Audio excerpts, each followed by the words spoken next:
You are actually so pretty. No, like, you actually look so good. Actually, you guys would be really cute together. Actually, I know this is not an original experience at all, but I literally hate it when I make friends with someone who's not black and I want to hang out with them and go to their house and hang around them. And they're like, oh, well, basically my family's a little racist, or they're just like flat out racist in general. Like, this one girl tried to invite me over to her house and she was like, yeah, like they make a lot of jokes about black people. And it's not towards you. It's not towards you. It's towards the other black people. Like, they're not racist towards you. They're not racist towards my friends. Like, and I'm just like, why did you even think it was okay to tell me that? Now I don't want to come over. Now I'm uncomfortable. Like, come on now. Are you serious? Okay, so mini story time, because this girl was absolutely crazy. This was a white girl I was friends with way back when. She was talking about how her family used to make her say the N-word with a hard R, how they literally hate white people, and the fact that, like, we're friends would even, like, trigger them. And I'm like, so why are you friends with me? And this girl, like, she literally tried to hook me up with someone who said I was not as attractive because I was dark-skinned or that I was black. Like, she literally tried to hook me up with a guy that said my value was lowered because I'm black, but I was one of the acceptable ones. That's why he even wanted to talk to me. And I'm like, no, ma'am. And she got on my ass for it. Like, she got on my ass, called me rude, said, oh, like, I need to take whatever I could get. Basically, she thought being my friend was charity work. And there was this other white girl I was friends with. Bro, like, some of them be weird as hell, especially the bougie ones. Like, I'm sorry. And I've also dealt with, like, other, like, non-black people doing the same thing to me. And it's really crazy. But, yeah. If you are not black, keep scrolling. Okay, now that we've gotten that out the way, this is me and my friends, friends at junior prom in high school. This is me right here. There's one other minority in this picture. She might as well have been with the rest of them. That's why I don't like the term person of color. Okay. Black people, do not do this to your kids. Find a different school. Find a school with a nice little mix. Anything but this. Anything but this. Academically, I was very prepared for college. I, achieved a lot in life. Socially, it is damaging to have peers that look nothing like you. I graduated with 5 black people. There were 5 black people in my graduating class, okay? And I didn't realize how insane that was until I got to college. And the first dorm that I was placed in was the athletes dorm, which really everyone joked around and called it the black dorm because majority of the athletes were black, okay? And hearing their experiences in high school and then me realizing mine, I was like, oh, I was robbed, okay? I was robbed. And when I got to college, I'm telling y'all now, by day 2, I was in love. It was like a melanin city of young people. It was just beautiful. Like the music that was playing through the dorms, like just everything, the outfits, the style, the fashion, the hair, like people doing sew-ins in the dorm. Like you knew you could go to the 3rd floor and go to so-and-so's dorm and schedule an appointment for a sew-in. Things like that. Like it was just blackness and it was just beautiful. It was beautiful. And I didn't even experience that until I got to college. Don't do this to your black kids. Find a different school. Find a different neighborhood. I'm begging you. I keep seeing videos of people talking about, some white women actually believe that no black woman can be prettier than them. Like they actually believe like no black woman can be prettier than them. Only reason why I don't believe that is because a lot of white women, not all, but a majority of white women are very envious and jealous and always in this one-sided competition with black women. They have always been like that. It's been like that since the beginning of time, y'all. Since the beginning of time. Everywhere I go, people stare at me. People call me pretty. People compliment me. But white girls, they will stare at me. They just have a nasty look on their face. They won't say nothing to me. A few of them will walk up to me and be like, you're just so pretty. You're so gorgeous. But a lot of them will look at me and just have this nasty look on their face. And I know it's jealousy. I know they're jealous. I just watched this video yesterday. It was a Black history lesson someone was talking about, and it was basically saying how black women way back when used to wear their hair in like these gorgeous big poofy hairstyles with beads and like feathers in their hair and everything like that. And white women were so jealous and so intimidated, so bothered by the hair on another person's head, they went and made a petition. This is in Louisiana. They wrote a petition to the governor, and the governor ended up banning black women from wearing their hair out in public because it was intimidating and, making the white women jealous, essentially. I don't know if you guys remember, but like if you look back in the Victorian times where they used to wear those big poofy dresses and the backside of them dresses were big as hell. Excuse my language. Guess who inspired that? A black woman that was kidnapped from Africa and held in a cage as a freak show, that was forced to act like an animal and do weird stuff in a circus. Same reason why white women go and get lipo now, because they want lips like this. Lips that I was made fun of for having.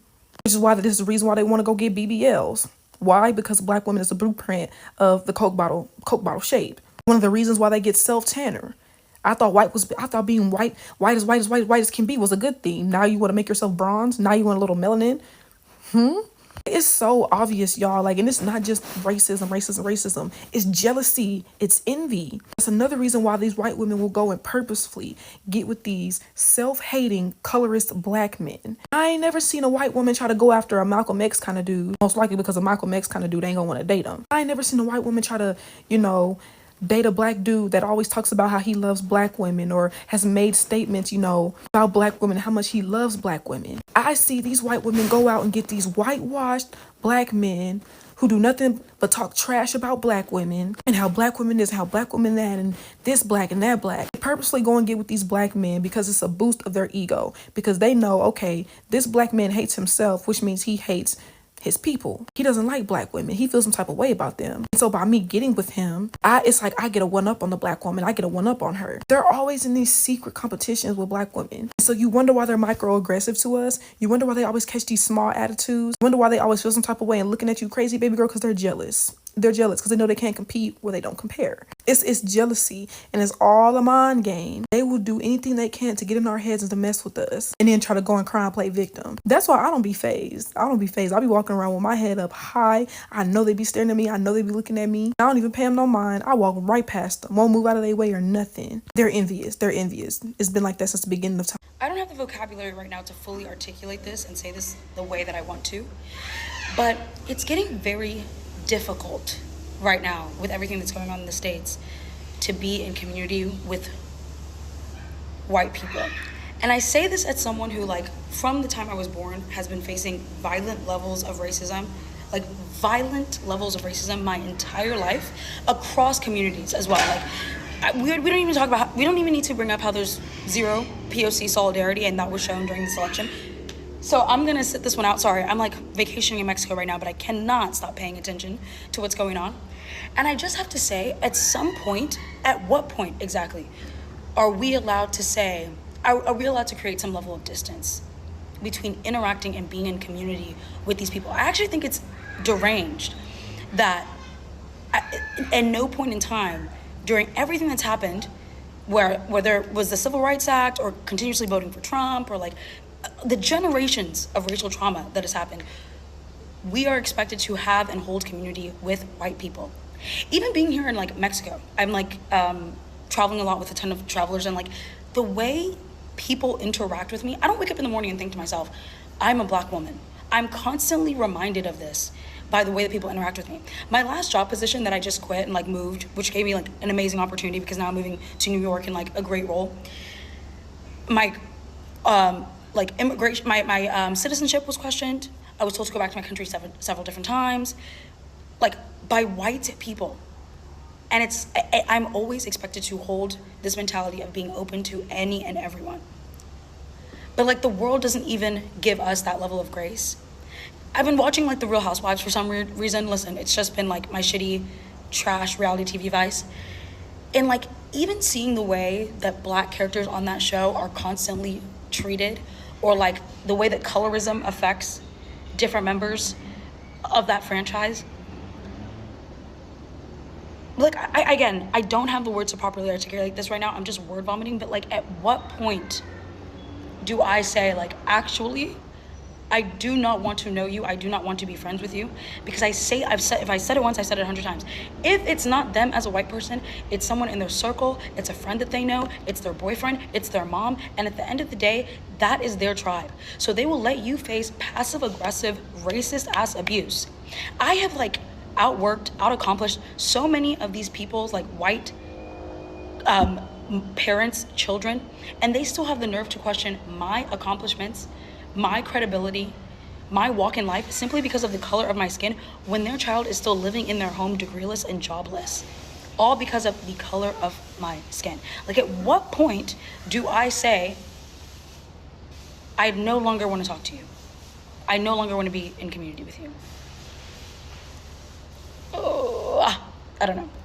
I think what's more damaging, or like what's worse, is actually the level of gaslighting, because they will throw all these dog whistles at you and then sit there and be like, "What? God, I was just asking a question," or no, you're not actually facing racism. They're like, I want us to acknowledge the covert narcissism that goes into every single day racism, and it happens in blue states. Like, there's no safety for you. You cannot run away from it. Like, I think one of the most damning things about turning 24 in October last year was that no matter where I go or what I do, I cannot run away from being black. And it is not a demonizing thing. It's not a demonizing quality. It just gives people some level of like superiority to bring you down, and they find solace and community in doing it. And I remember like I was in a blue state. Like, I moved to Seattle, Washington for a little bit. PNW, like, racism is so weird because it's very covert, and they think just living in a blue state like absolves them of any type of racial accountability. But the first time in years that I've been called an N-word with a hard R was there. I'm actually like simply exhausted, and I continuously ask myself, like, how much more am I supposed to tolerate before I get to a point where I say, actually, 3 years ago, someone walked into a grocery store and live streamed themselves shooting only the black people and released a manifesto about it. Someone walked into a black church and shot them up and released a manifesto about it. There's sundown towns that still exist. There's violent levels of racism that, if you look up the pyramid of harm, or the hierarchy of harm, always starts off at little black kids being targeted in school by racist ass discrimination and jokes that even the teachers facilitate and allow to happen.